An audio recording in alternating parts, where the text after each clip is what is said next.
आदरणीय इस सभा की अध्यक्षता कर रहे हैं हरिकेश्वर राम जी,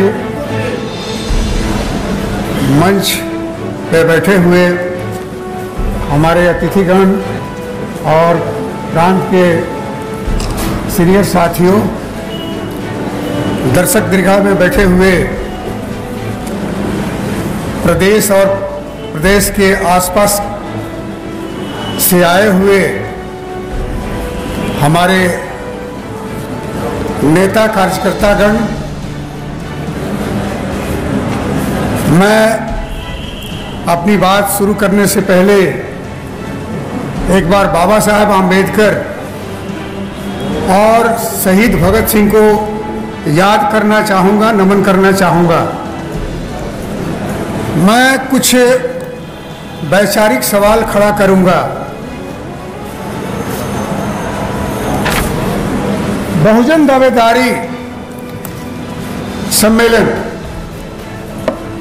दावेदारी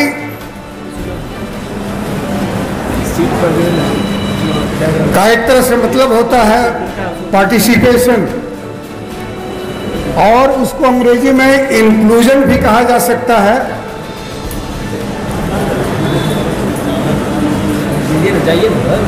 समायोजन, एडजस्टमेंट।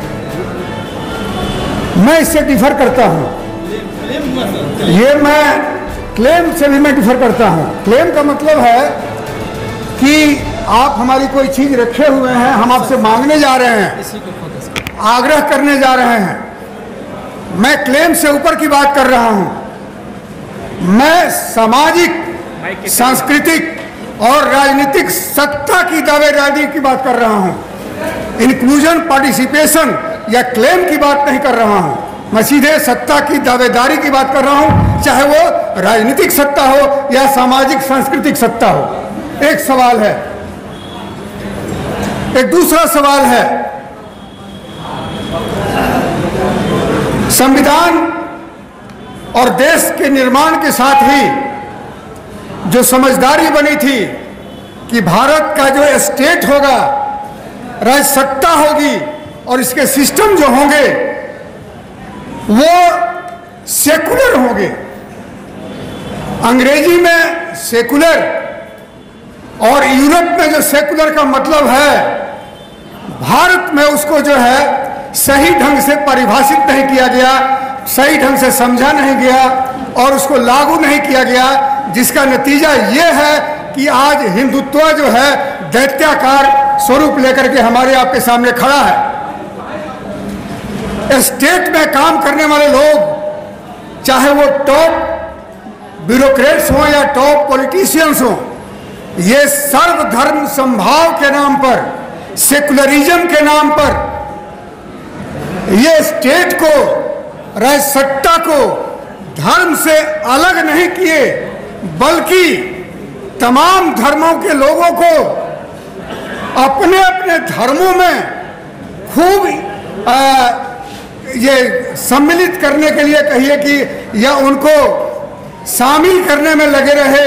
एक तरह से इनडायरेक्टली हिंदू धार्मिकता हो, मुस्लिम धार्मिकता हो, क्रिश्चियनिटी हो या फिर अदर सिख धर्म हो, हमारे नेता रंग बिरंगा टोपी, पगड़ी, तलवार और कपड़े पहन करके सभी धार्मिक कार्यों में खूब बढ़ चढ़ कर सम्मिलित होते हैं।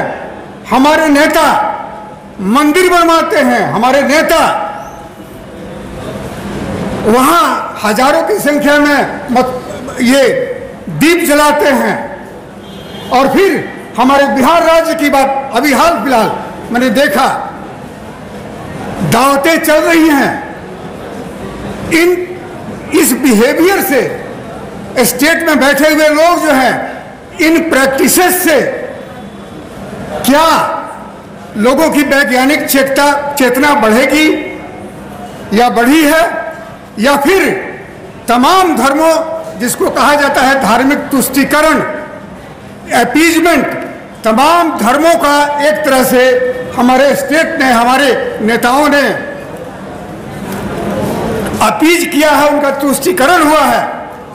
नतीजा यह हुआ है कि स्टेट की मदद से तमाम धार्मिक संप्रदाय संस्थान पहले से ज्यादा मजबूत हुए हैं, पहले से ज्यादा आक्रामक हुए हैं। और उनमें जो सबसे बड़ा ग्रुप होगा, जो सबसे मजबूत ग्रुप होगा, संख्या और पैसा के लिहाज से और सामाजिक सत्ता के लिहाज से, वो उसका ज्यादा इस्तेमाल करेगा।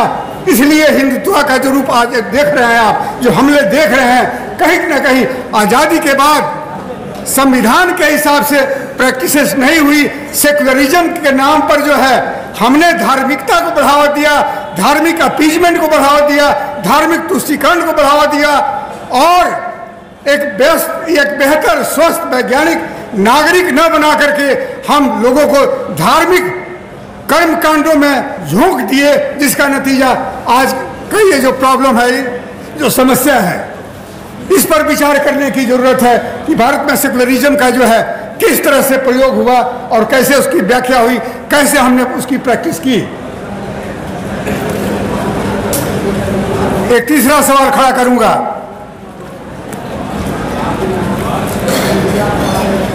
ये हमारे मंच पे जो तस्वीरें दी गई हैं, नाम दिए गए हैं, हमारे ये श्रद्धेय लोग हैं, हमारे मार्गदर्शक लोग हैं, हमारे आदरणीय लोग हैं और हम इनका अनुसरण करते हैं। लेकिन हमें अपने सोच के दायरे को बढ़ाने की जरूरत है। क्या भगत सिंह की जरूरत हमको नहीं है? क्या भगत सिंह की तस्वीर यहां नहीं होनी चाहिए थी? दोस्तों, अंतर्राष्ट्रीय स्तर पर दो दार्शनिक चिंतन हैं, एक है मार्क्सिज्म और दूसरा है बुद्धिज्म। मार्क्स या मार्क्सिज्म वस्तु से विचार की तरफ यात्रा है और बौद्धिज्म जो है, बुद्धिज्म जो है, वो विचार से वस्तु की तरफ यात्रा है। और विश्व के स्तर पर जब तक आप बुद्धिज्म को और मार्क्सिज्म को ईमानदारी से उसका अध्ययन नहीं कीजिएगा, उसकी प्रैक्टिस नहीं कीजिएगा, उसकी समझ विकसित नहीं कीजिएगा, तो भारत में भी आपको समाज बदलने में प्रॉब्लम होंगे, समस्याएं होंगी और हो सकता है कि हम बार बार फेल हों। हमारे सामने बुद्ध की झलक बाबा साहब आम्बेडकर में मिलती है, तो मार्क्स की झलक शहीद भगत सिंह में मिलती है।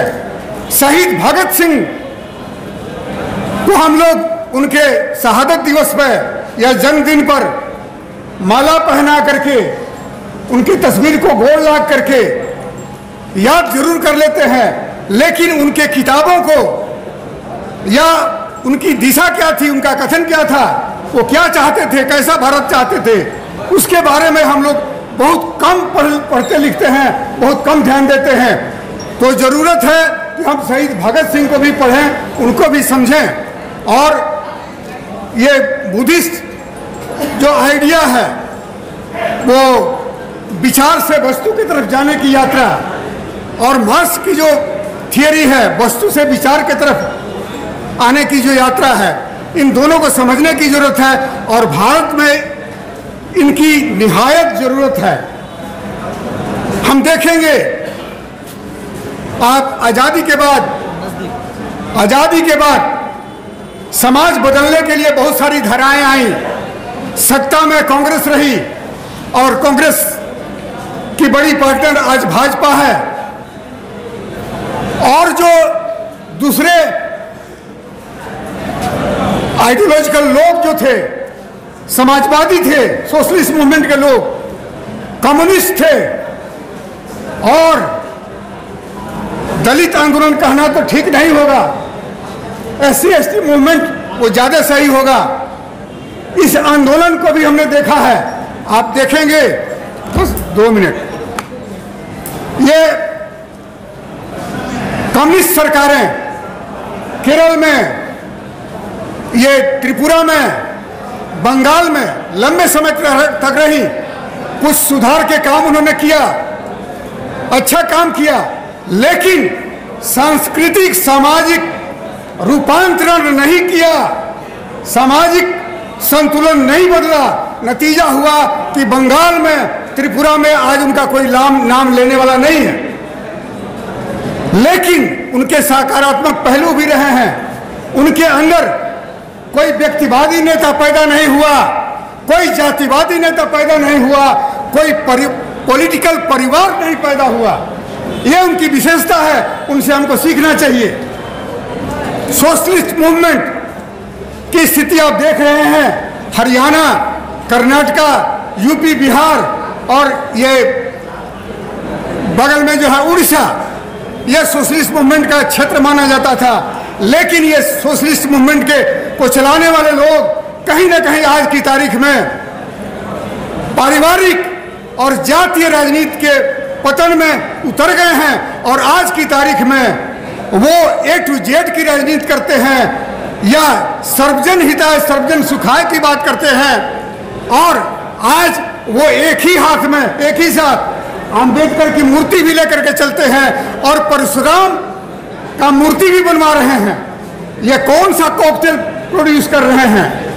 तो दोस्तों, समाजवादियों को हमने देखा है, कम्युनिस्टों को हमने देखा है, लेकिन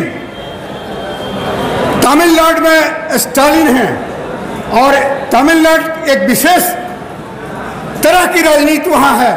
लंबे समय तक तमिल आंदोलन चला, द्रविड़ आंदोलन चला, जिसका नतीजा हुआ कि बहुत हद तक वहां सामाजिक रूपांतरण हुआ, सोशल बेस चेंज हुआ, सामाजिक सत्ता संतुलन बदला। नतीजा है कि डीएमके या एडीएमके यही पार्टियां आज तक वहां सत्ता में रही हैं और कांग्रेस भाजपा को कभी वहां अवसर नहीं मिलता है। लेकिन एक साथी ने अभी कॉरपोरेट का सवाल किया था आदिवासी जमीनों को लेकर के। दोस्तों, स्टालिन डीएमके आज की तारीख में बहुत अच्छा काम कर रहे हैं और कोशिश कर रहे हैं कि राष्ट्रीय स्तर पर बहुजन लोगों को लेकर के एक राष्ट्रीय विकल्प खड़ा किया जाए। लेकिन फिर यहां सवाल उठता है, कॉरपोरेट के बारे में उनकी क्या समझ है? भारत में जो फाइनेंस कैपिटल है, अंतर्राष्ट्रीय मुद्रा कोष का जो पैसा है, ये जो पैसा भारत में या दूसरे देशों में चल रहा है, ये पैसे डिक्टेट करते हैं कि तृणमूल कांग्रेस की जो नेता है ममता बनर्जी, उनकी नीति क्या होगी, राहुल गांधी की नीति क्या होगी, अखिलेश की नीति क्या होगी और तेजस्वी की नीति क्या होगी। तो आपके सामने अगर देश को संवारना है, बनाना है, तो आर्थिक सवालों पर, कॉरपोरेट से लड़ने के सवालों पर आपके पास वैकल्पिक आर्थिक नीति होनी चाहिए, विजन होना चाहिए, ब्लूप्रिंट होना चाहिए। तो इन तमाम सवालों से हमें जूझना होगा और खास करके बहुजन बुद्धिजीवी जो हैं उनको चिंतन करना चाहिए। गोल गोल सर्किल घूम करके कथावाचक की भूमिका से बाहर निकलिए और आज जो भारत की चुनौतियां हैं राष्ट्रीय अंतर्राष्ट्रीय स्तर पर, उन चुनौतियों के लिए आज की तारीख में आप तैयार होइए। ये मोबाइल देखिएगा, कंप्यूटर देखिएगा, हर 5 साल पर नए एडिशन आ जाते हैं, नई चीजें आ जाती हैं। तो आप राजनीति जो आप कीजिएगा वो 20 साल, 25 साल, 50 साल पुराना नहीं कर सकते हैं। आज की तारीख में आपको अपडेट होना पड़ेगा। मैं समाप्त कर रहा हूं एक बात के साथ। मित्रों, हमारे आपके घर में, सबके घर में आधी आबादी महिलाओं की है, लेकिन मंच पर शायद एक ही महिला है, मीरा जादव जी, और ये दर्शक दीर्घा में 5-7 महिलाएं हैं। बिना महिलाओं के भागीदारी के, अधिक से अधिक पार्टिसिपेशन के आप कोई भी जंग, कोई भी लड़ाई जीत नहीं सकते हैं, कोई भी बहुजन राज्य नहीं बना सकते हैं। इसलिए महिलाओं की भागीदारी को सुनिश्चित कीजिए। धन्यवाद।